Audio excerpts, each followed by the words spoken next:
चलिए स्टार्ट करते हैं। सब बच्चों को आवाज तो आ ही रही होगी। देखिए what is democracy and why democracy, हमने जो कल चैप्टर थोड़ा बहुत समझाया था उसको थोड़ा सा रिकैप करा देते हैं। हमारा चैप्टर है कि हमको डेमोक्रेसी की जरूरत, पहले डेमोक्रेसी है क्या और हमें डेमोक्रेसी की जरूरत है क्या। ठीक है, देखते हैं।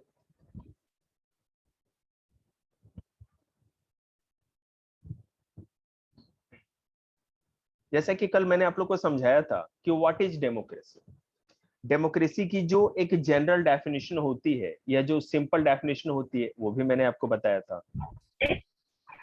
ठीक है, सिंपल डेफिनेशन, सारे बच्चे म्यूट करो अपने आप। सिंपल डेफिनेशन थी हमारे डेमोक्रेसी की कि definition is a form of government in which the rulers are elected by the people. ठीक है, डेमोक्रेसी का सिंपल डेफिनेशन ये था कि इसमें जो रूलर्स हैं, सब लोग अपने आप को म्यूट कर लो, वीडियो और as well as audio. Democracy जो है गवर्नमेंट का एक ऐसा रूप है जिसमें रूलर्स को लोग चुने। ये हम लोगों ने कल कर लिया। अब आगे चलते हैं। हमने ये भी बताया था कि फीचर्स ऑफ डेमोक्रेसी की बात करें। बेटा फीचर्स मतलब है कि जो प्रजातंत्र है या डेमोक्रेसी है, ठीक है, उसकी विशेषताएं क्या क्या है। अच्छा एक काम करेंगे, जो जो बच्चे हिंदी मीडियम में जरा हैंड रेज करेंगे एक बार तो, ताकि मैं हिंदी में समझ जाऊं कितने बच्चे हैं। हिंदी मीडियम के कितने बच्चे हैं? ओके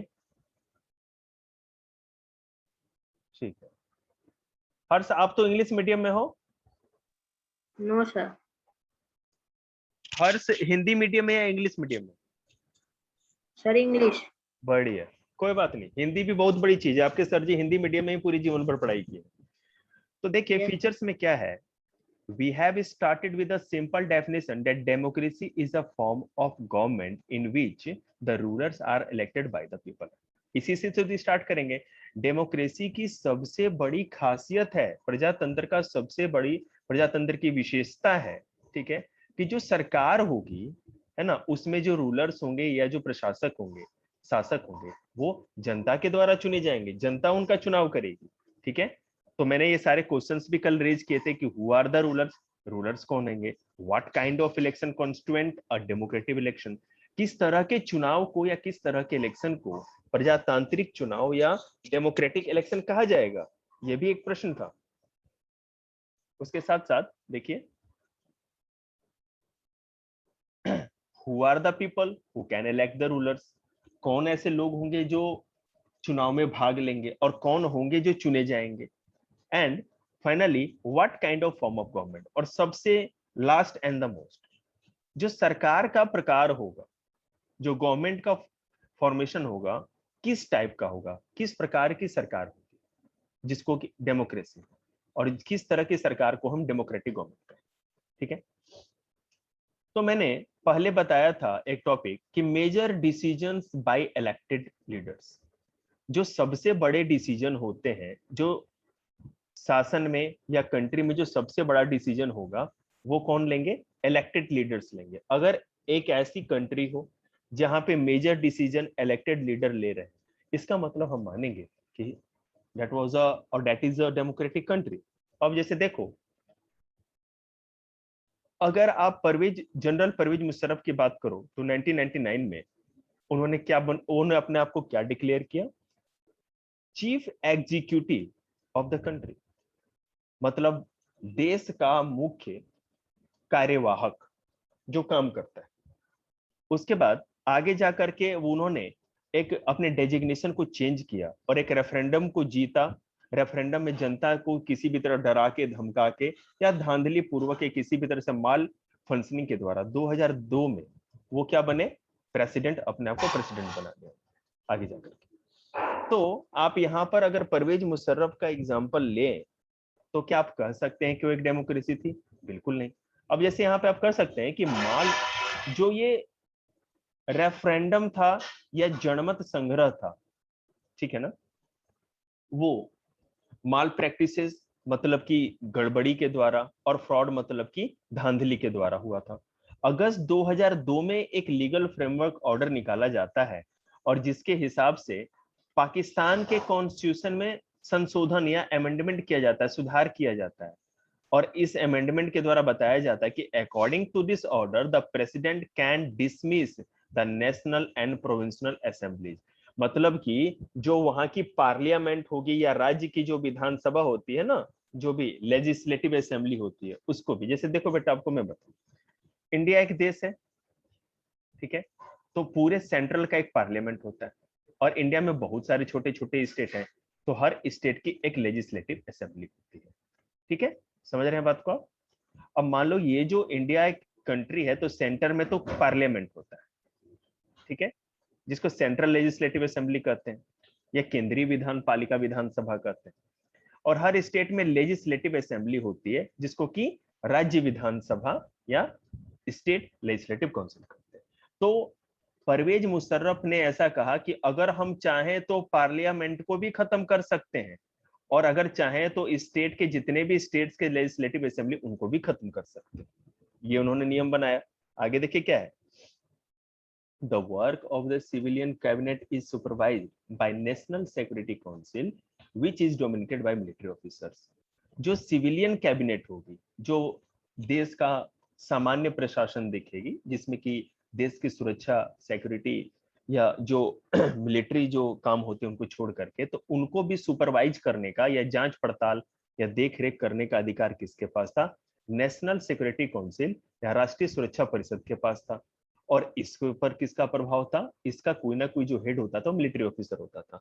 तो आप देख सकते हैं कि यहाँ पर जो भी चीज हो रही थी वो माल प्रैक्टिसेस के द्वारा हो रही थी, और आर्मी का हर तरह से उस पर दबाव था, दबदबा था। आर्मी जो चाहती थी वो करती थी, आर्मी को किसी भी तरह से रोका नहीं जा सकता था। समझ रहे हैं आप लोग? Yes, देखिए sir. एक सेकंड, तो क्या इसको डेमोक्रेसी कहा जा सकता है? देखो sorry, after passing this law, elections were held to the national and provisional assemblies. So Pakistan has had an election, elected representative, have some power, but the final power rested with military officers and General Pervez Musharraf himself. तो आप देखो, अगर हम democracy की साधारण भाषा में या नॉर्मली अगर हम उसका अनुमान लगाएं कि हाँ डेमोक्रेसी एग्जिस्ट करती थी या नहीं करती थी, तो आप यहाँ देखिए, यहाँ पर एक कंट्री है, कंट्री का जो हेड होगा उसको इलेक्ट करके बनाया जा रहा है। यहाँ पे सेंटर में और हर स्टेट में उनकी जो पार्लियामेंट या central legislative state legislative assembly थी या राज्य विधानसभाएं थी, उनके लिए इलेक्शन भी हो रहे हैं। इनमें जो लोग चुन के आ रहे हैं, इनके जो लीडर चुन के आ रहे हैं, वो भी इलेक्टेड रिप्रेजेंटेटिव है, मतलब चुने गए लोग, ठीक है। तो क्या ये डेमोक्रेसी नहीं? बिल्कुल नहीं। डेमोक्रेसी क्यों नहीं है? क्योंकि कहां पर लैक बिहाइंड हो गए। ये यहाँ पे सबसे पहली बात मैं आपको बताऊं, देखिए आप लोग समझ जाएंगे कि क्यों हम इसको डेमोक्रेसी नहीं कर सकते।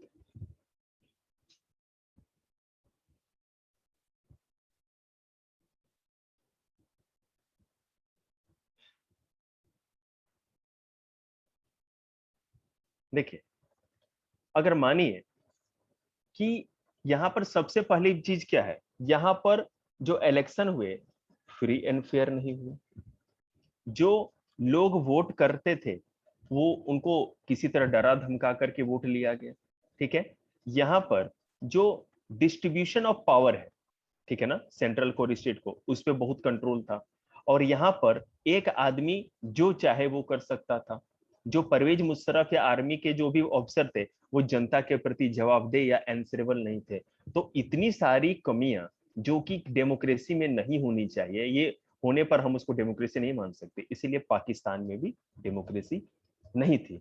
और यहाँ पर था क्या, आप खुद सोचो, यहाँ पर इलेक्शन हुए, चुने गए लोगों ने चुना उनको, ठीक है, ये इलेक्टेड रिप्रेजेंटेटिव थे, और यहाँ पे पार्लियामेंट था और स्टेट लेजिस्लेटिव असेंबली थी, फिर भी हम इसको डेमोक्रेसी नहीं मान रहे। Is it clear?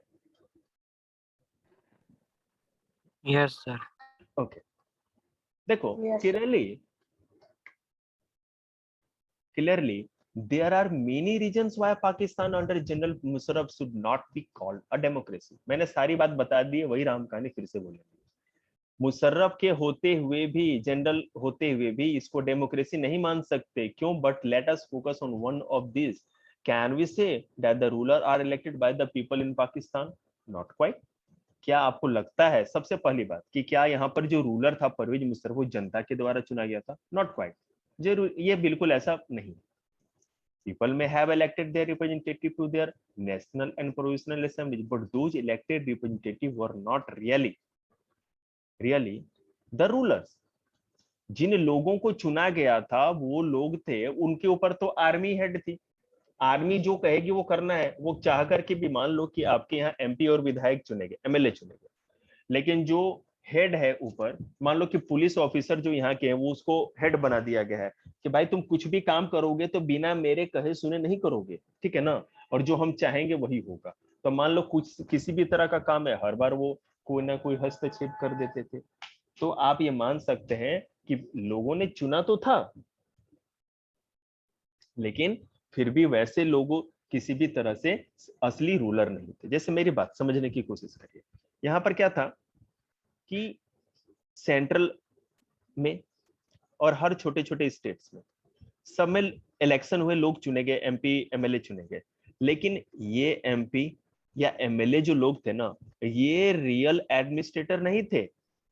ठीक है, ये तो एडमिनिस्ट्रेशन का काम ही नहीं करते थे। एडमिनिस्ट्रेशन का रियल काम कौन करता था? आर्मी वाले लोग ही करते थे। तो हम इसको कैसे डेमोक्रेसी कह सकते हैं? ठीक है,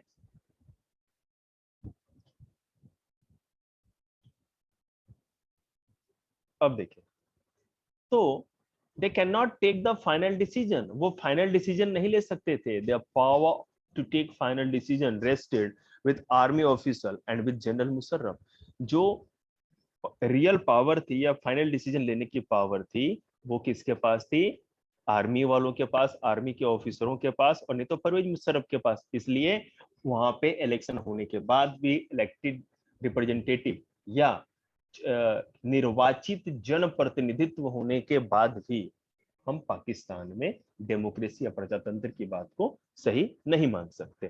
ठीक है, तो यहां पर क्या कंक्लूजन निकल के आता है? अगर हम परवेज मुशर्रफ या पाकिस्तान की बात को लें, तो यहाँ पे कंक्लूजन क्या निकल के आता है? यहाँ पे कंक्लूजन ये निकल के आता है कि democracy, the final sorry in a democracy, in a democracy, the final decision making power must rest with those elected by the people. Democracy में जो फाइनल डिसीजन लेने का जो पावर हो ना, वो उनके पास हो जिनको जनता ने चुना है, उनके पास नहीं। जो जनता को जिन्होंने चुना है या जो चुने गए प्रतिनिधि है, जनता के द्वारा चुने गए प्रतिनिधि हैं, उनको कंट्रोल करने वालों के पास। यहाँ पर क्या था? आर्मी के पास था, लेकिन इलेक्टेड रिप्रेजेंटेटिव के पास वो पावर नहीं था डिसीजन लेने का। इसलिए हम इसको डेमोक्रेसी नहीं मानेंगे। किसी को कोई डाउट है तो बोलो बेटा, नहीं तुम आगे बढ़ेंगे। चिंता मत करिए, आज आप लोग को एक्स्ट्रा टाइम मिलेगा। Yes, sir. किसी को कोई डाउट है तो पूछ सकता है, नो प्रॉब्लम। अगर आप कहेंगे कि सर मुझे एक बार फिर से पूरा रिकैप करा दो, मैं पूरा फिर से रिकैप कराने के लिए तैयार हूं। पूरे वर्ल्ड में क्यों क्यों नहीं है सर डेमोक्रेसी? बेटा आज के डेट में अगर आप देखो तो वर्ल्ड में पूरी डेमोक्रेसी है। देखो ऐसी कोई जबरदस्ती नहीं है ना। कोई कंट्री है जहां शुरू से डेमोक्रेसी ना हो, बहुत अलग अलग टाइप के शासन हैं, है ना, और टाइप ऑफ गवर्नमेंट्स है।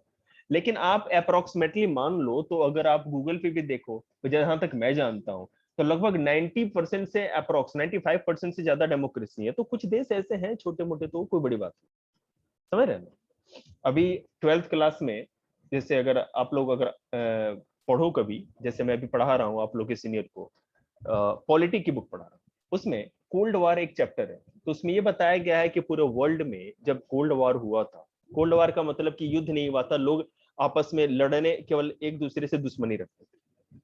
ठीक है, उसमें दो ही वर्ल्ड पावर हुए 1945 के बाद। सेकेंड वर्ल्ड वॉर के बाद पूरी वर्ल्ड में दो ही सुपर पावर हुए, एक था अमेरिका और दूसरा यूएसएसआर, जिसको कि हिंदी में सोवियत संघ भी कहते थे।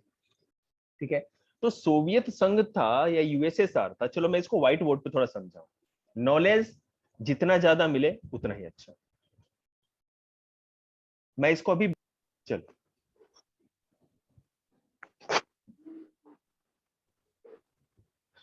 अगर आपको एक्स्ट्रा ज्ञान चाहिए जिस भी बच्चे को, तो 10th वाले क्लास में बैठ जाओ, 12th वाले क्लास में बैठ जाओ, सुबह से शाम तक आपको मैं लिंक भेज दूंगा, आप बैठे रहिए, हर ग्रुप में ऐड कर दें, सीखने का कोई दिक्कत नहीं।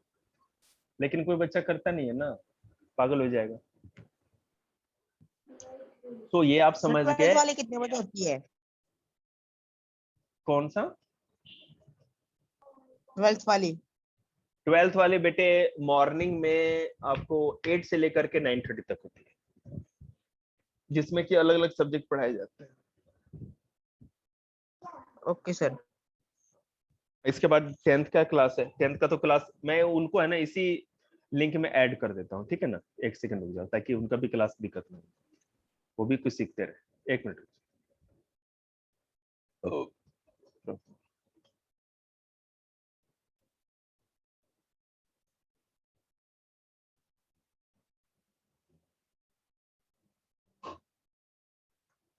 चलिए बोलिए, देखते हैं। तो बेटा वो समझ गए आप लोग। अब हम आगे देखेंगे free and fair electoral competition. Free and fair electoral competition मतलब कि यहां पर चाइना का एग्जांपल लेकर के बोला गया है, और उसमें मैं आपको बता रहा हूं। चाइना में देखिए, चाइना में ये बताया गया है कि election are regularly held after every 5 years। बढ़िया बात है भाई, इंडिया में भी होता है, हर 5 सालों के बाद इलेक्शन होता है इंडिया, चाइना में sorry, for electing the country's parliamentary called Quanguo Renmin दल बियाओ, मतलब कि नेशनल पीपल्स कांग्रेस उसका नाम। भाई क्लास 10th आप लोग थोड़ा वेट करिए, इस पे अभी 9th क्लास को करा रहे हैं 5 मिनट और, तो आप लोग भी है ना इसको ज्वाइन कर रखिए, ठीक है। The National People's Congress has the power to appoint the president of the country. It has nearly 3,000 members elected from all over the China. Some members are elected by the army. Before contesting election, a candidate need to approval of Chinese Communist Party.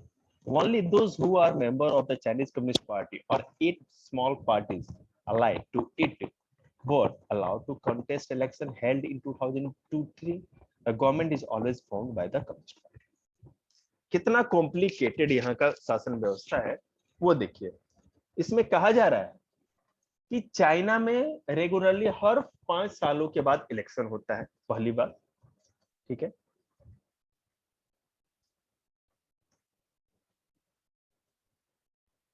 और उसके साथ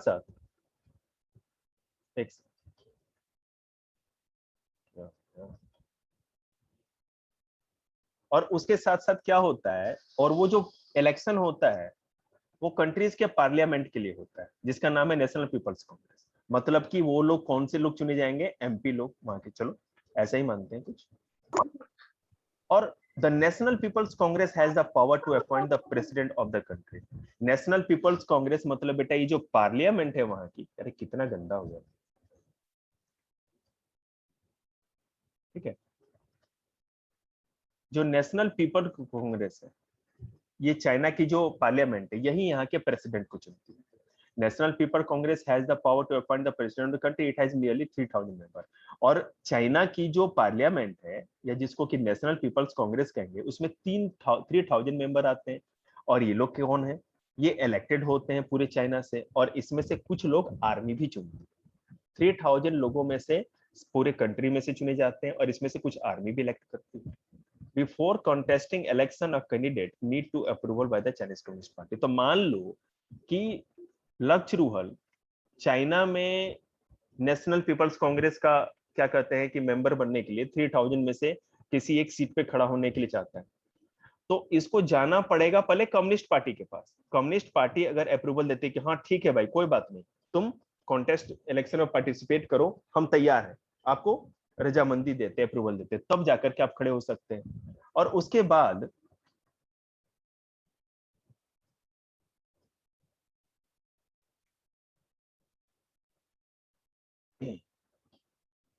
बाद क्या है कि candidate need the approval of the, अरे क्यों हो रहा है यार, need to approval party only those who are member of Chinese Communist Party, ठीक है। जो only those who are member of the Chinese Communist Party or 8 small party allied to it were allowed to contest election held in 2003। लेकिन जब 2002 और 3 की बात करें तो यहां पर एक नया नियम बनाया गया कि जो लोग कम्युनिस्ट पार्टी के लोग हैं और 8 है ना, 8 2 3 4 5 6 7 8 छोटी छोटी जो पार्टियां हैं, ठीक है, इनके लोग और कम्युनिस्ट पार्टी, यही लोग केवल इलेक्शन में पार्टिसिपेट करेंगे और कोई भी नहीं करेगा। और जो गवर्नमेंट होगी हमेशा कैसे बनेगी, कम्युनिस्ट पार्टी के द्वारा ही बनाई जाएगी। देखिए जब 1930 में इंडिपेंडेंस मिलता है तो आप देख रहे हैं, पहले चाइना का देख लिया आपने, तो चाइना में क्या आपको लगा फ्री एंड फेयर इलेक्शन है? बिल्कुल भी नहीं। क्यों नहीं है? क्योंकि यहां पर जो लोग खड़े हो रहे हैं, वोट में खड़े हो रहे हैं, इलेक्शन में खड़े हो रहे हैं, वो लोग कौन है? वो सारे लोग डिसाइड कर दिए गए हैं कि कौन लोग ही इलेक्शन में खड़े या कौन लोग पार्टिसिपेट करेंगे। मेरे कहने का मतलब ये है कि चाइना में जिसको कम्युनिस्ट पार्टी चाहेगी वही इलेक्शन में खड़ा हो सकता है और वही केवल सरकार में आ सकता है। तो ये तो free and fair electoral competition तो हुआ ही नहीं। मैं बात कर रहा हूं कंपटीशन की। कंपटीशन का मतलब वो होता है ना जिसमें कोई भी बंदिश नहीं हो। अब इंडिया में देख लो, किसी को प्राइम मिनिस्टर बनना हो या किसी को प्रेसिडेंट, अगर आप रूल एंड लॉ को मानते हो और अगर सारे क्राइटेरिया को फॉलो करते हो तो there will be no problem for you to become a PM और प्रेसिडेंट ऑफ आवर कंट्री। लेकिन चाइना में ऐसा नहीं है। चाइना में ये जरूरी है कि या तो आप कम्युनिस्ट पार्टी में हो या कम्युनिस्ट पार्टी के अप्रूवल पे आप आओ, तभी जाकर के आपको बनाया जाएगा वहां का कोई भी तरह का रूलर बनाया जाएगा, प्रेसिडेंट बनाया जाएगा, कुछ भी बनाया जाएगा। तो हम इस तरह कह सकते हैं चाइना में इलेक्शन होता है, सब कुछ होता है, लेकिन फिर भी वहां पे इलेक्टोरल पॉलिटिक्स नहीं होता। ठीक है ना? ठीक है। अब देखिए 1930 में इस देश को इंडिपेंडेंस मिला।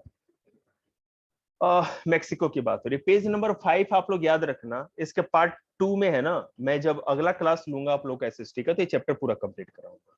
ओके, अब आप लोग एक काम कर सकते हैं, मैं फिर से आप लोग बेटा 9th क्लास वाले थोड़ा सुन लो, उसके बाद मूव करना। देखिए 9th क्लास वालों के लिए मैं ये बता रहा हूँ, खैर 10th क्लास वालों के सबको लोगों के लिए कि मैं जल्दी ही इंग्लिश की क्लास भी स्टार्ट करने वाला हूँ। ठीक है,